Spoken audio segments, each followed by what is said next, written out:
Hey everyone, welcome back.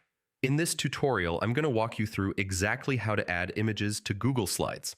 It's really simple, but there are a few small tips that make it faster and help your presentation look much more polished. So, yeah, let's get started. First, open the slide where you want to add your image. Any slide works. It could be a title slide, a content slide, or even a blank slide. Once the slide is open, you need to decide where you want the image to go. If you already have a text box or other elements, you can place it around them or just create a new space for the image. Having a plan helps keep your slide organized. Next, go up to the top menu and click Insert, then hover over Image. You'll see several options for adding images. You can upload an image from your computer, search the web, select from Google Drive, use Google Photos, or even add an image by URL. Choose the option that works best for you, depending on where your image is stored. If it's on your computer, just upload it. If it's in Drive or Photos, you can access it directly without downloading. Once you pick your image, click Insert, and it will appear on your slide.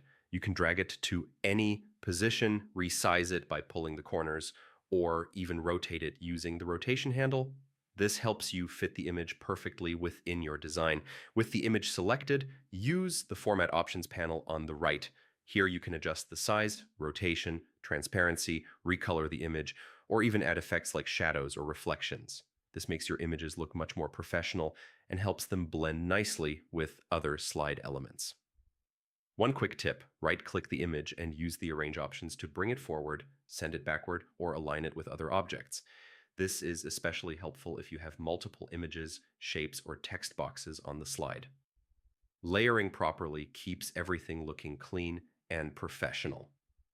And that's basically it. Adding images to Google Slides is fast, simple, and really makes your presentation more engaging. Experiment with different placements, sizes, and effects to get the look you want. So, yeah, hope this helped, and thanks for watching.